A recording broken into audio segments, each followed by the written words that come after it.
வணக்கம் நண்பர்களே, எல்லாரும் எப்படி இருக்கீங்க? நல்லா இருக்கிறீங்களா? இன்றைக்கி நம்மளோட ரிலேஷன் எங்களோட சித்தப்பா எங்களை பார்க்கறதுக்காக வீட்டுக்கு வந்திருந்தாங்க. இந்த நொங்கு பாருங்களேன், ஒரு நொங்குல ஒரு கன்று இருக்கா, அடுத்த நொங்குல பார்த்தீங்கன்னா 2 கண் உள்ள நொங்கும் இருக்குது, 3 கண் உள்ள நொங்கும் இருக்குது. நான் இன்றைக்கி தான் ஃபஸ்ட் டைம் நோட் பண்ணியிருக்கேன். அப்புறமா நொங்கும் எனக்கு அழகாக வெட்டி கொடுத்தாங்க சாப்பிட்ற வரைக்கும். அந்த நொங்குலையும் பார்த்தீங்கன்னா ஒரு மாதிரி பிளாக் கலரில் உள்ளது இருந்துச்சு, அப்புறம் க்ரீன் கலரில் உள்ள நொங்குமே இருந்துச்சு. அதுவுமே எனக்கு ஒவ்வொரு மரத்துலேயும் ஒவ்வொரு மாதிரியான கலர் இருக்கும் அப்படின்னு சொல்லியிருந்தாங்க. அப்புறம் 2 இதில் மட்டும் பார்த்தீங்கன்னா இந்த மாதிரி ஓட்டை வளர்ந்துருந்துச்சு. என்னன்னு கேட்கும்போது காண்டாமிருக வண்டுன்னு சொல்லிட்டு இளநீ ஓட்டை போட்டு குடிச்சு பார்த்துருக்கல்லடா, அதே மாதிரி அந்த வண்டு நம்ம நொங்குலேயும் ஒரு 2-3 இதை இந்த மாதிரி வேஸ்ட் பண்ணியிருக்கு அப்படின்னு சொன்னாங்க. அப்புறம் நமக்காக ரொம்ப தூரத்தில் இருந்து வந்திருக்க விருந்தாளுக்கு நம்ம ஸ்பெஷலாக கவனிக்க வேண்டாமா? மாம்பழம், சிக்கன் பிரியாணி, அப்புறமா சிக்கன் 65, லிவர் ஃப்ரை, ஆம்லெட், ரைத்தான்னு சொல்லிட்டு எல்லாம் வச்சு அவங்களோட சேர்ந்து உட்காந்து சாப்பிட்டோம். சாப்பிட்டு முடிச்சதுக்கப்புறமா அந்த நொங்கை எடுத்து வச்சுருந்தோம் இல்லையா, அதில் கொஞ்சமாக நன்னாரி எசன்ஸை விட்டு சர்பத்தாட்டு குடித்தோம். வயிறு அவ்வளோ ஃபில்லிங்காக இருந்துச்சு. அதுக்கப்புறமா நிறைய நொங்கு இருக்கே, என்ன பண்ணலான்னு சொல்லி யோசிச்சுட்டு இருந்தேன். அப்போ தான் தேவதை புக் இருக்கு இல்லையா, தினத்தந்தி ஃப்ரீ எடிஷன் புக்கு, அதில் ஒரு ஐஸ்கிரீம் ரெசிபி ஒன்று போட்டிருந்தாங்க. ஆனால் நொங்கை ப்ளெயினாக சாப்பிட்றது தான் நல்லது.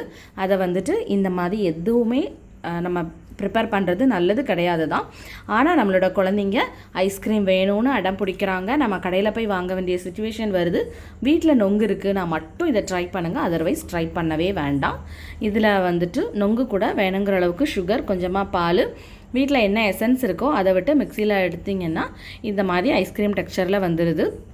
இதை ஃப்ரிட்ஜில் வச்சுட்டு கூலிங்காக கொடுத்துக்கலாம். இதிலே நம்ம வேறு ஏதாவது ஃப்ளேவர் ஆட் பண்ணணும்னு நினச்சிங்கன்னா, நம்மக்கிட்ட ஸ்ட்ராபெரி க்ரஷ் இருந்ததுன்னா அதை சேர்த்துக்கலாம், இல்லை ரோஸ் மில்க் எசன்ஸ் இருந்ததுன்னா அதை சேர்த்துக்கிட்டிங்கன்னா இன்னும் கொஞ்சம் கலர்ஃபுல்லாக கிடைக்கும்.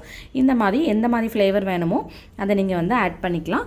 ஆனால் திரும்பவும் சொல்கிறேன், இந்த மாதிரி செஞ்சு சாப்பிட்றது ஹெல்த்துக்கும் நொங்கோட இருக்க மருத்துவத்தன்மை எல்லாமே குறைச்சிடும். அது உண்மை தான். ப்ளெயினாக சாப்பிட்றது தான் ரொம்ப நல்லது.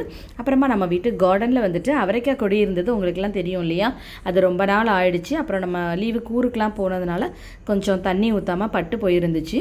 அதை இப்போ அதை கட் பண்ணிவிட்டு திரும்ப அந்த மண்ணெல்லாம் நம்ம கொஞ்சம் கொத்தி கொடுத்து தண்ணி பாய்ச்சும் போது பார்த்திங்கன்னா திரும்பியும் அந்த அவரைக்காய் விதைகள்லாம் கொஞ்சம் கீழே இருந்தது, நமக்கு முளைக்க ஆரம்பிச்சிருக்கு. ரொம்ப ஹாப்பியாக இருக்குது.